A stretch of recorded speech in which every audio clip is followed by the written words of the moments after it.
Hello friends, कैसे हैं आप लोग। आई होप अच्छे होंगे और अच्छे से पढ़ाई भी कर रहे होंगे। तो जैसा कि फ्रेंड्स हम लोगों ने डॉक्टर बाबूराम सक्सेना कृत संस्कृत व्याकरण प्रवेशिका में दीर्घ स्वर संधि पढ़ लिया है। स्वर संधि में दीर्घ स्वर संधि को पढ़ लिया है। आज हम लोग गुण स्वर संधि को पढ़ेंगे। तो ज़्यादा समय वेस्ट ना करते हुए चलिए हम लोग अपने टारगेट पे चलते हैं। तो इसमें 7वां नियम है। और हाँ फ्रेंड्स, अगर आप चैनल पर नए हैं तो प्लीज़ चैनल को सब्सक्राइब कर लीजिए और बेल आइकन जो होता है उसको भी प्रेस कर लीजिए ताकि टाइम से आपको नोटिफिकेशन मिलता रहे। तो देखिए 7वां इसमें नियम है, यदि आ या आ के बाद पहला तो ये हो गया कि ह्रस्व ई या दीर्घ ई आवे तो दोनों के स्थान में ए हो जाता है। इसका जैसे उदाहरण हो गया तो प्लस के पहले उप है तो इसमें ह्रस्व आ है और फिर प्लस ह्रस्व ई तो इसमें हो जाएगा उपेंद्र, उपेंद्र हो जाएगा।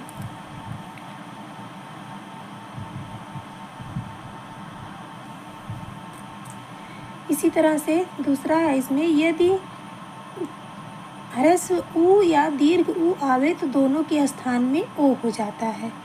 तो जैसे कि यहाँ पे ओ वाला है, जैसे वृक्ष प्लस ऊपरी तो यहाँ पे वृक्षोपरि हो गया, यहाँ पे ओ हो गया। तो पहले ऊ आया, यदि ह्रस्व ऊ या दीर्घ ऊ आवे तो दोनों के स्थान में ओ हो जाता है। अब है तीसरा कि यदि ह्रस्व री या दीर्घ री आवे तो दोनों के स्थान में अर हो जाता है। जैसे ये है कृष्ण प्लस रिद्धि तो यहाँ पे अर होके कृष्णारिद्धि बन गया। अब है यदि ली आवे तो दोनों के स्थान में अल हो जाता है। इस संधि का नाम गुण है। जैसे अल वाला हो गया तव प्लस लिकारह तो यहाँ अल होकर के तवलकारह बन गया। इसी तरह से इसको पूरा देख लेते हैं उदाहरण। उप प्लस इंद्रः उपेंद्रः, रमा प्लस ईशः रमेशः, वृक्ष प्लस ऊपरी वृक्षोपरि, गंगा प्लस उदकम गंगोदकम, कृष्ण प्लस रिद्धि कृष्णर्धि, महा प्लस रिद्धि महर्षि महा प्लस ऋषि महर्षि, तव प्लस लिकारः तवलकारः। अगला गण प्लस ईशः गणेशः, गंगा प्लस ईश्वरः गंगेश्वरः, गगन प्लस ऊर्ध्वम गगनोर्ध्वम, मायया प्लस ऊर्जस्वी मायोर्जस्वी माययोर्जस्वी, ग्रीष्म प्लस ऋतु ग्रीष्म ऋतु और महा प्लस रिद्धि महर्धि। इसका उदाहरण हो गया। अब है कुछ स्थल ऐसे हैं जहाँ पर यह नियम नहीं लगता, वे नीचे दिखाए जाते हैं। जैसे कुछ अपवाद है कि यहाँ पे ये नियम नहीं लगता। जैसे है अक्ष प्लस ऊहिनी तो हो जाएगा अक्षौहिणी, यानी इसका सूत्र हो गया गुण स्वर संधि का सूत्र हो गया आद्गुणः। और ये जो अपवाद है ये इसका सूत्र हो जाएगा अच्छादोहिन्याम उपसंख्यानम, ये वार्तिक के अंतर्गत आ जाएगा। तो अच्छ प्लस ऊहिनी तो अच्छौहिणी हो जाएगा। यहाँ पे ओ ना हो करके औ हो गया यानी दीर्घ हो गया। यहाँ पर ना के स्थान में ड़ा कैसे हो गया यह आगे बताया जाएगा। इसके लिए एक सूत्र होता है जिसको हम लोग अभी आगे पढ़ेंगे। यहाँ गुण स्वर ओ ना होकर वृद्धि स्वर औ हुआ है। अब है अगला नियम कि जब स्व शब्द के बाद ईर और ईरिन आते हैं, ये बहुत इम्पोर्टेंट है। इसको आप अगर समझ ना पाए तो रट लीजिए, लेकिन वैसे सरल है, आप समझ जाएंगे आप सब लोग। जब स्व शब्द के बाद ईर और ईरिन आते हैं तो स्व के अकार और ईर में ईरिन के इकार के स्थान में अ हो जाता है। कहने का मतलब है आगे स्व जरूर आएगा और कहा गया है स्व के बाद, यानी स्व शब्द आगे जरूर रहेगा प्लस के पहले। तो उसके बाद ईर आए या जो है ईरड़ी आए, मतलब जैसे देखिए स्व प्लस ईरह तो हो जाएगा स्वैरह, यानी स्वेच्छाचारी जिसका मतलब होता है। और स्व प्लस ईरड़ी तो स्वैरड़ी हो जाएगा। स्व प्लस ईरम तो स्वैरम हो जाएगा। स्व प्लस ईरी तो स्वैरी, जिसका स्वेच्छानुसार आचरण करने का स्वभाव हो उसको कहते हैं स्वैरी। अब है अगला नियम, जब प्रा के बाद ऊह ऊढ़ एस आते हैं तो दोनों के स्थान पर संध्य अक्षर गुण स्वर ना होकर वृद्धि स्वर हो जाता है। ये भी अपवाद है कि जब प्रा के बाद यानी आगे प्रा रहेगा, प्रा उपसर्ग, उसके बाद अगर ऊढ़ आएगा, जैसे प्रा प्लस ऊढ़, प्रा प्लस ऊढ़ी, प्रा प्लस एस और प्रा प्लस एस, इस तरह से अगर आएंगे तो गुण स्वर ना होकर के वृद्धि स्वर हो जाएगा। तो इसका भी सूत्र है कि प्रादु होठ ये शेषी। अब इसका उदाहरण देख लेते हैं, जैसे प्रा प्लस ऊह तो हो जाएगा प्रौढ़ा, प्रा प्लस ऊढ़ा तो प्रौढ़ा। यहाँ पे होना चाहिए गुड़ यानी कि ओ होना चाहिए, लेकिन ये अपवाद स्वरूप है इसीलिए अ हो गया यानी वृद्धि हो गया। तो प्रा प्लस ऊढ़ी तो प्रौढ़ी, प्रा प्लस ऐसा तो प्रैसा, प्रा प्लस एस्या तो हो जाएगा प्रैस्या। अब है इनमें प्रथम 3 उदाहरण आदगुणा सूत्र तथा अंतिम दोनों इंग पररूपम के अपवाद हैं, यानी कि ये दोनों प्रा प्लस ऐसा प्रैसा और प्रा प्लस एस्या प्रैस्या है, ये दोनों इंग पररूपम के अपवाद हैं। आगे है, यदि अकारांत उपसर्ग के बाद ऐसी धातु आवे जिसके आदि में ह्रस्व री हो, आदि यानी पहले, अगर कोई धातु है अगर उसके पहले ह्रस्व री हो तो वो भी अकारांत उपसर्ग के बाद, अगर कोई अकारांत उपसर्ग है और उसके बाद कोई ऐसी धातु आवे जिसकी आदि में ह्रस्व री हो तो आ और री के स्थान में आर वृद्धि नित्य हो जाता है, यानी अर ना होकर वहाँ पे आर हो जाएगा। जैसे उप, तो उप में आ है आगे, यानी ऐसे भी कहा गया है यदि अकारांत उपसर्ग तो उप जो है अकारांत उपसर्ग है और इसके पहले री आया भी है, तो उप आ प्लस री मिलकर अर नहीं होगा बल्कि यहाँ पे आर हो जाएगा, तो बनेगा क्या उपार्छति। ऐसे है प्रा प्लस रिच्छति तो हो जाएगा प्रार्छति। ये दोनों ही बहुत इम्पोर्टेंट है, एग्जाम में लगभग पूछे जाते हैं। अब है किंतु यदि नाम धातु हो तो आर विकल्प से होगा, अगर नाम धातु हो तो आर विकल्प से होगा। इसका कहने का मतलब है कि अर भी होगा और आर भी होगा।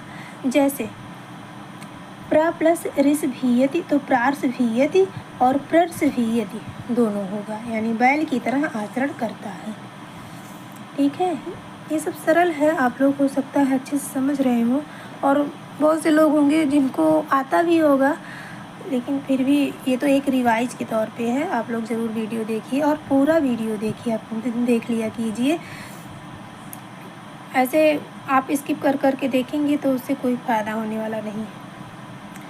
अब है जब रित शब्द के साथ किसी पूर्वगामी शब्द का तृतीय समास हो तब भी पूर्वगामी अ और रित के री से मिलाकर आर बनेगा, अर नहीं। देखिए जैसे अब सुखेन प्लस रिता तो हो जाएगा सुख प्लस रिता यानी सुखारता। ये सामासिक तृतीया समास यानी सुखेन में तृतीया है तो इसमें जो है आर बनेगा, अर नहीं। अब है आ ई ऊ री तथा री जब किसी पद के अंत में रहे और इनके बाद ह्रस्व री आवे तो वे विकल्प से ह्रस्व हो जाते हैं। यदि पहले से ह्रस्व है तो वह भी फिर से हुआ ह्रस्व माना जाएगा और इस प्रकार हुई ह्रस्व विधि में फिर दूसरी संधि नहीं होती, इसे प्रकृति भाव कहते हैं। इसका उदाहरण देखिए, ये सरल नियम है। यह नियम गुण संधि का विकल्प प्रस्तुत करता है। जैसे ब्रह्मा प्लस ऋषि तो हो जाएगा ब्रह्म ऋषि, ब्रह्म और ऋषि ये प्रकृति भाव हो जाएगा और एक बनेगा ब्रह्मर्षि यानी गुण स्वर संधि। और हो जाएगा अगला उदाहरण सप्त प्लस ऋषिणाम तो सप्त ऋषिणाम ये जो है हो जाएगा क्या कहते हैं प्रकृति भाव, और ये सप्तर्षिणाम ये हो जाएगा गुण स्वर संधि। तो ये विकल्प से होगा गुण स्वर संधि और प्रकृति भाव। अगला है जब आ और आ के बाद ए या ऐ आवे तो दोनों के स्थान में ऐ हो जाता है, और जब ओ या औ आवे तो दोनों के स्थान में औ हो जाता है। इस संधि का नाम वृद्धि है। यानी इसका अब सूत्र हो जाएगा वृद्धि रेचि। अब हम लोग वृद्धि स्वर संधि पढ़ेंगे। इसका उदाहरण देखते हैं। कृष्ण प्लस एकत्वम तो हो जाएगा कृष्णैकत्वम। गंगा प्लस ऐसा तो गंगैसा। जल प्लस ओघा तो जलौघा। गंगा प्लस ओघा तो गंगौघा।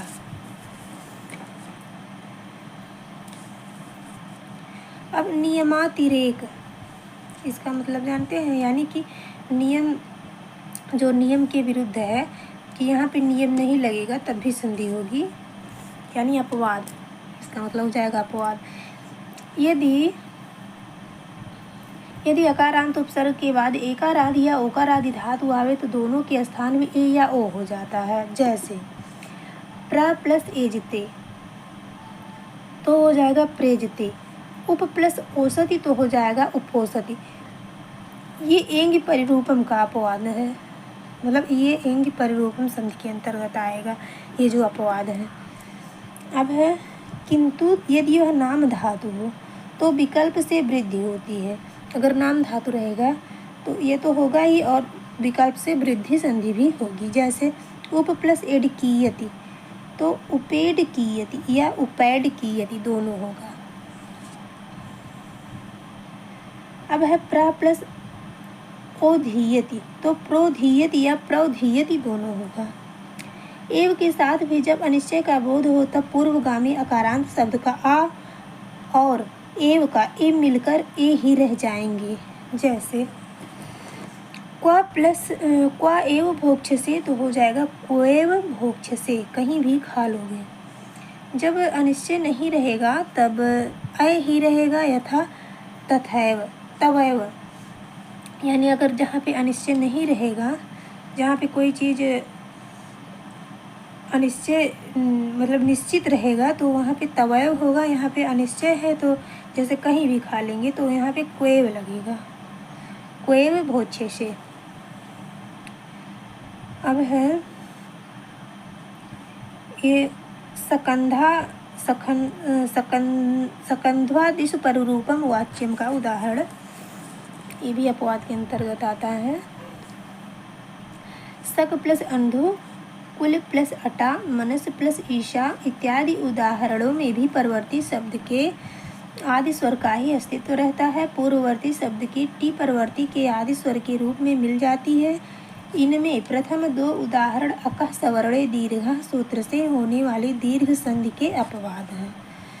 ठीक है, जैसे देखिए सक प्लस अंधु तो हो जाएगा सकंधु। कुल प्लस अटा तो कुलटा। मनस प्लस ईशा तो मनीषा। अगला नियम है, यदि ह्रस्व या दीर्घ, अब ये यड़ संधि के अंतर्गत आएगा। इसका जो है सूत्र रहेगा यड़ इको यड़चि। यदि ह्रस्व या दीर्घ ई उ री तथा री के बाद असवर्ण स्वर आवे, यानी प्लस के पहले ई रहे, चाहे ऊ चाहे ई चाहे री, उसके बाद असवर्ण आवे, यानी ई के बाद ई ना आवे, कोई दूसरा स्वर आवे, लेकिन आना चाहिए स्वर ही,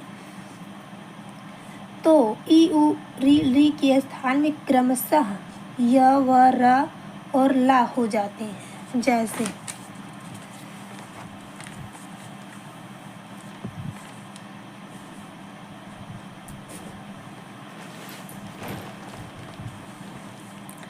दधि प्लस अत्र तो हो जाएगा दध्यत्र। मधु प्लस अरि तो मध्वरी। साधु प्लस इति साध्विति। धातृ प्लस अंशः धात्रंशः। सवित्री प्लस उदयः सवित्रुदयः। लि प्लस आकृति तो लाकृति। और है आगे इति प्लस आह इत्याह। गुरु प्लस आदेशः गुरुवादेशः। शिशु प्लस ऐक्यम शिशुऐक्यम। पितृ प्लस आकृति तो पित्राकृति। मातृ प्लस औदार्यम मात्रौदार्यम। तो इसको भी जैसे हमने बताया था दीर्घ स्वर संधि में दैत्य प्लस अरि, ऐसे 4 स्टेप में तोड़ तोड़ करके आप अगर विभाजित करेंगे तो आपको अच्छे से समझ में आ जाएगा और वो याद भी हो जाएगा। तो इसको भी इसी तरह से 4 स्टेप में आप तोड़ सकते हैं। जैसे मधु प्लस अरि है, तो इसको हम लोग जैसे मधु प्लस अरि, तो मध में ऊ पहले निकाल लेंगे, उसके बाद अरि, फिर जो है फिर मध और ऊ का वा हो जाएगा क्रमशः, यानी ऊ का वा हो जाएगा और अरि तो बन जाएगा मध्वरी। इसी तरह से आप तोड़ करके सबको बना लीजिएगा, जितने भी इसमें एग्जाम्पल हैं। अब 10वां एग्जाम्पल, तो फ्रेंड्स यहाँ से हम लोग कल पढ़ेंगे, नहीं तो वीडियो ज़्यादा लेंदी हो जाएगा। तो अगर आप चैनल पर नए हैं तो प्लीज़ सब्सक्राइब कर लीजिए, और तब तक के लिए नमः संस्कृत है।